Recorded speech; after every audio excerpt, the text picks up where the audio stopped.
Welcome to Man Does Tech, where I solve the problems you didn't even know you had. In this video, I will explain how to make ramen good at home. First, let's talk about the heart of any great ramen, the broth. You can start with a good quality store-bought chicken or vegetable stock. To truly elevate it, simmer the broth with aromatics like a few slices of fresh ginger, 2 cloves of crushed garlic, and a quarter cup of chopped green onions for at least 20 minutes. This simple step adds incredible depth and a rich aroma to your base. Next, let's get those noodles just right and choose some delicious toppings. Cook your ramen noodles separately in boiling water, following the package instructions precisely to achieve the perfect al dente texture.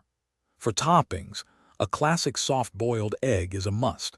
Aim for a 6.5-minute cook time for a jammy yolk.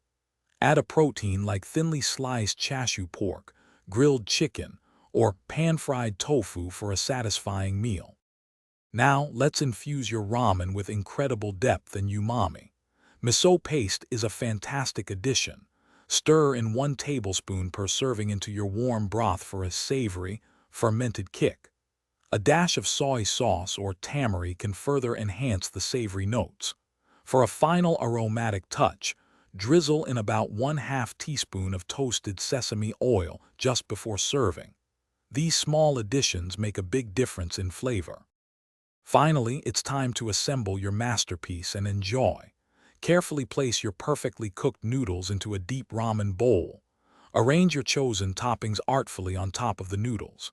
Then, gently ladle the hot, flavorful broth over everything, ensuring all ingredients are submerged.